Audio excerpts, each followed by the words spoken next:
Magandang araw po muli sa inyo. Ari hong aking video nga rihi part 2 nung aming ginawang dive adventure nung nakaraan sa Maricaban Island.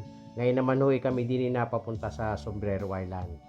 Ayan, at ito po ang mga magagandang corals na makikita ninyo sa ilalim ng Sombrero Island. Ito po yung mga soft corals o yung mga malalambot na corals.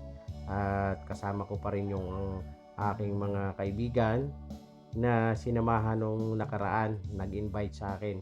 So ngayon ay ipapakita ko naman sa inyo kung ano yung mga iba't ibang klase ng corals, iba't ibang klase ng isda na makikita ninyo under Sombrero Island. Ito pong Sombrero Island, isa sa famous dive destination all over the Philippines at ganun din sa mga taga-ibang bansa. At tari nga, nadaanan ko ho rin dalawang ay nagpa-practice ho ng isang senaryo kung saan ay naubusan ng hangin. Ariho'y practice lamang ngayon paano umangat ng dahan-dahan at makasurvive kung sakali maubusan ng hangin. At ari pa ang isang pinapractice naman niya ay kung papaano lumangoy ng walang suot na mask sa ilalim. Ariho'y practice lamang in case na magkaroon ng problema ang iyong mask, halimbawa, aksidenteng tumama sa corals at nabasag, ay di alam mo pa rin kung paano makasurvive. Gariniho ang pagpapractice pagka ho kayo nag-aaral ng dive certification. At tari nga ho, sa pagpapatuloy ng aming pagdadive ay nadaanan ko rin grupo ng mga diver na ari mga grupo ho ng mga babae, Chinese divers. Ay hindi ko alam kung anong kanilang ginagawa dahil parang nagpo-photoshoot yata, nilalagyan ng tela ang ulo ng isang babae. Ayan, may balot na telang kulay puti. Ay hindi ko maintindihan kung waring balak magpakasal ay may kulubong sa ulong kulay puti. Baka naman photoshoot lang. Anyway, ganito po ang mga iba't ibang uri ng activities sa Sombrero Island sapagkat ang Sombrero Island po isa sa famous dive destination. At tari nga ho, sa pagpapatuloy ng aming pagdadive ay di kami namasyal na. Ay dire-diretso ang aming paglalangoy. At ito hong mga paglalangoy namin ito ay tinitingnan namin ang iba't ibang uri ng mga coral dito sa Sombrero Island. Ang Sombrero Island nga po pala isa sa famous dive destination na ito po ay tinatawag na coral garden sapagkat napakagaganda po ng mga corals dito at hindi lang naman po mga corals kundi mga iba't ibang uri ng makukulay na isda. Nandiyan yung mga antias at iba't ibang mga uri ng tropical fish.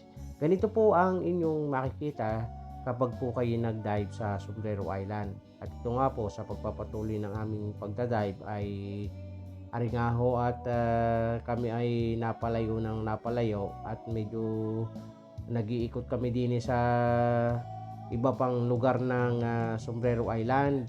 Ari ho ang mga isdang pwede nyo makita kung kayo ho ay nagdadive din sa Sombrero Island. At meron din ho itong wall. Kami ho ay ayan, palapit na sa wall at makikita nyo napakaraming mga blue trigger fish. Ari ho mga parang kulay itim na isda. Ito po actually hindi po itim. Ito ho ay kulay blue. Ayan, kalimitan po sila ay grupo. Kagaya din po nung unang video na naipakita ko sa inyo ay din ho napakarami din ng blue trigger fish. At ari nga ho ay nadaanan ko na naman na ibang grupo ng diver na talaga namang nag-post pa ng kaunti. Ari binadaanan din akong isang lionfish. Ari ho ay mabait na isda pero masakit makatinik. At ari naman hong higanting ang tawag po din ay giant barrel sponge. Ayan, napakalaki.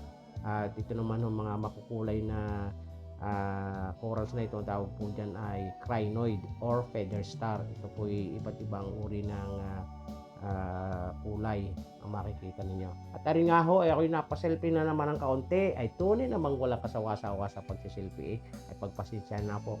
At aray, habang kami naglalangoy, ay tunay naman kami ay napalalim na nga.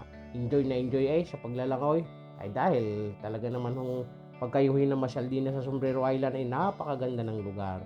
At ako'y minadaanan nga hong aring grupo ng mga maliliit na isda. Ari ho yung mga inakay, kumbaga sa ibon. Ari ho ay kalimitan ay grupo. dahil pagka ho sila ay lumangoy ng individual ay tiyak na makakain sila ng mga isda. Gariniho ang kanilang ginagawa, sama-samang naglalangoy at tunay napakaganda naman tingnan yun, para silang nagsasayaw sa ilalim ng dagat. Ako enjoy na enjoy ho nung makita ko rin yung mga isdang are. Talaga namang napakaganda hong tingnan. Kaya patuloy ho ang aking pag-encourage sa inyo na mag-aral ho kayo ng scuba diving para makita ho nyo rin mga galing klaseng nilalang. At kami nga ho minadaan ng isang are, coral na are. Tunay namang napakaganda. Are hong lugar na ari sa Sombrero Island pa rin.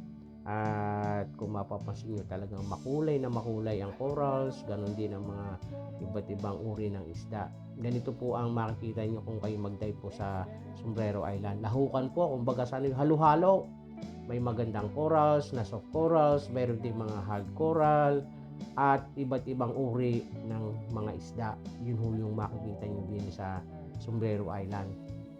Ay rating na naman ho ninyo kung gaano kagaganda ang corals na are na yung mapapanood. Ay talaga naman ho, aywan ko pagka hindi kayo natuwa, kung kayo hindi namamasyal din sa ilalim ng Sombrero Island, tingnan ho nyo mga corals, talagang napakaganda ho, kaya ho tinawag na coral garden sa dami ho nagda-dive din pag ho araw ng Sabado at Linggo. Ay nako, minsan naman ho makikita nyo yung mga 20 bangka ang nakaparada din at napakaraming diver.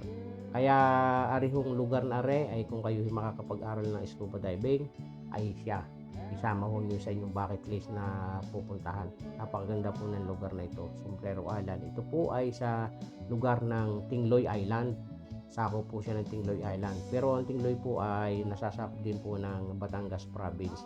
Ito po isa sa mga famous dive destination dito po sa Batangas area.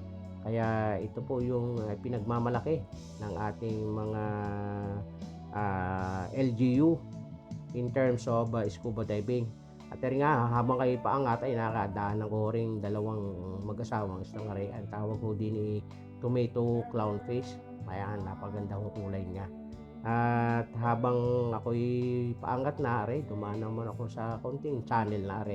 Taguan namin in case na mayroong agos na malakas din sa Sombrero Island. Minsan kasi ay malakas din ho ang agos. Ayun, at ako po nagpapasalamat sa inyong patuloy na panunood ng aking mga ginagawang video. Kaya salamat pong muli. Hanggang sa susunod.